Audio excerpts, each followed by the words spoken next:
All we have is 3 suspects wearing scarves over their faces.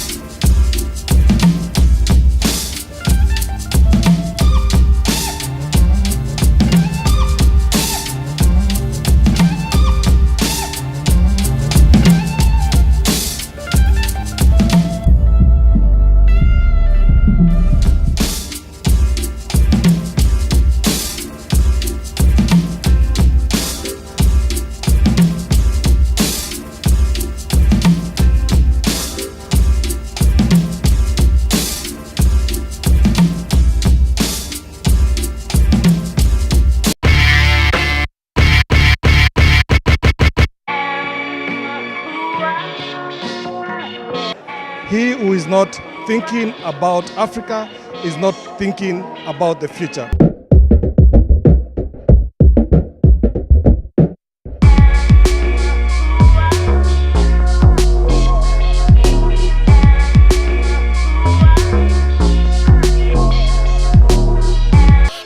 I believe that Africa's light is shining.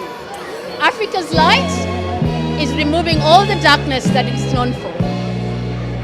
Africa is the future. It's going to be an amazing place to be. Thank you for being part of this journey.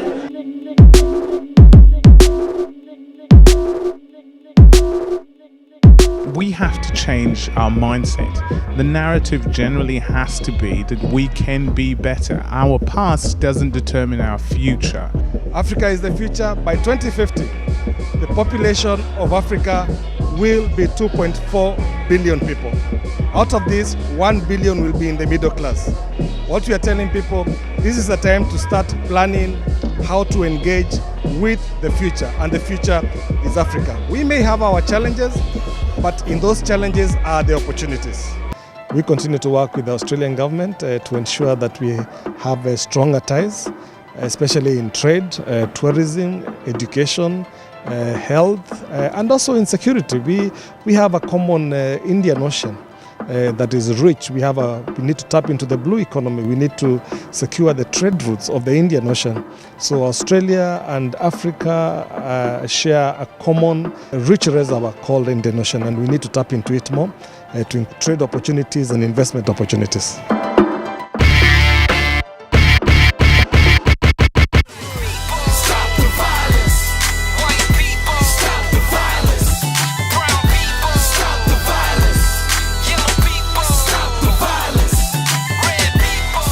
Youth being youth sometimes gravitate towards some parties, etc., as youth do, and then with the drugs and alcohol affected, we can have some incidents of fights, antisocial behaviour, which can lead to worse things happening.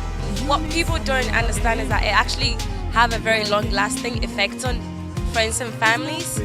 So my quick advice is going to be that youth advice needs to stop. Because of the cultural difference coming into Australia, there's a lot of violence, I think, in families between the young and the old generation, because there is a gap there.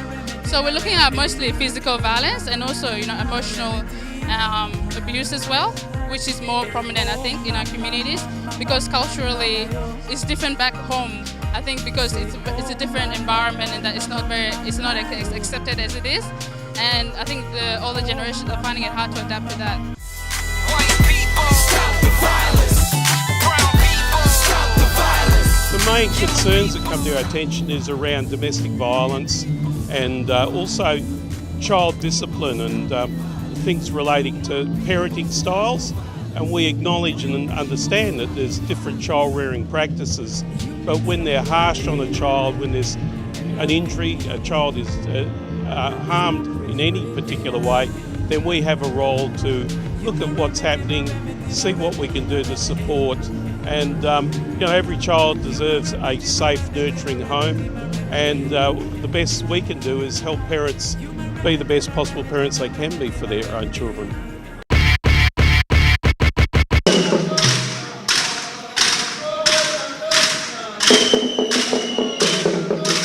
As an actually, basically, my role is to teach the culture. I feel like the youth in here, we live in a different country, and so I feel like keeping our culture alive is part of our job. I'm from Shalo community. I'm from South Sudan in Afan Ali State. We have been ruled by king 1,000 years ago. We have 36 kings. It started from Nyakang, so I'm very proud from my tribes. In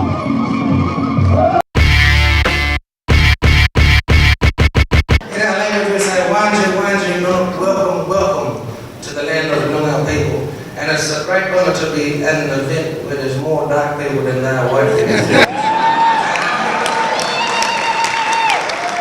So about sharing as well, we're sharing our language, we're sharing our culture, sharing our good spirits, so God will keep you safe. We want to be able to share between the First Nations people of Africa, South Africa, and the Noongar people here in Australia. And I'm going to ask a good friend Mary to come out and sing a song in her language and to be accompanied with the didgeridoo. So please put your hands together and welcome Mary.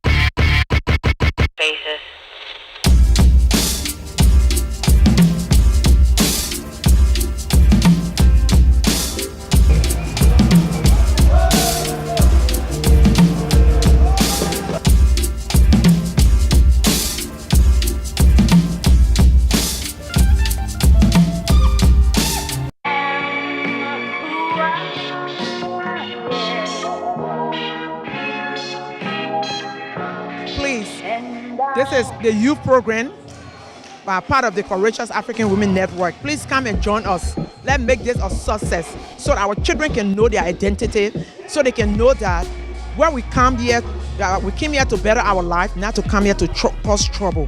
So when the problem coming to the new country is, what I found, because my boys, I'm a mother of 4 boys, sometimes it can be peer pressure. You know, I'm with the group because they're doing this, I have to do this. Like for example, even my other son, when he was in school, this boy always used to bother him, and the friends would say, oh, go and fight him, you know. But in Africa, that won't happen. The child will come home and tell the parent, and the parent will see the other parent, and they will sit and talk it, you know. But then suddenly I got a call from the school that he was in the park fighting, and it's not this child that I know.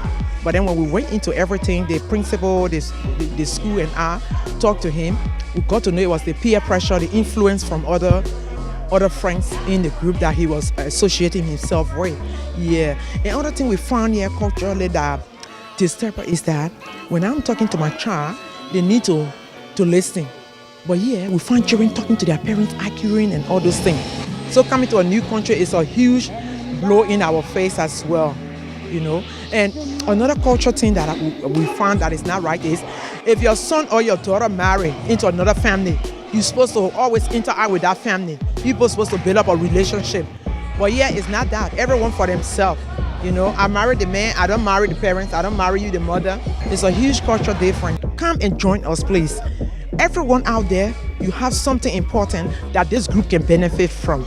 Thank you, God bless.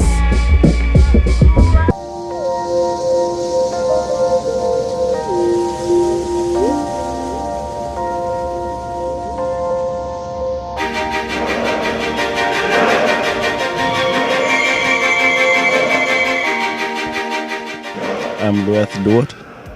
I came to Perth in 2013 in May. I was 16. I play a lot of sport, and then dancing is one of the main sports that is really important in my culture. As a human being, you have to know yourself and you have to know where you came from. The problems that happen is, as we are in a different land, let's say it might get to a point, if someone asks you like, where you from, you might not know who you are, and then they might just keep calling you a man who has no background. That might be one of the biggest problems, like being insulted as a man who doesn't know himself. If you don't know yourself, then you go in the wrong path. Yeah, just try to adopt to all of the cultures. And like, if you don't understand your own culture, then how you going to understand all of the other cultures? You know, like as a person, things have to start with you and then just explore outside. Because if you don't understand yourself, how are you going to understand all of the other cultures?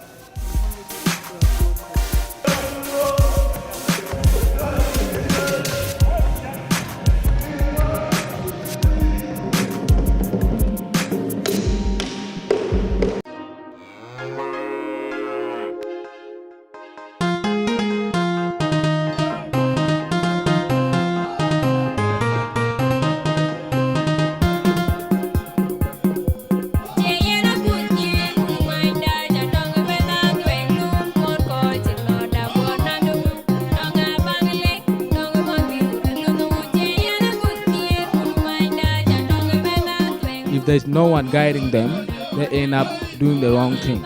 And that's why it is so important, Australian and the community and the youth leaders to work as a team in order to protect the kid from the negativity.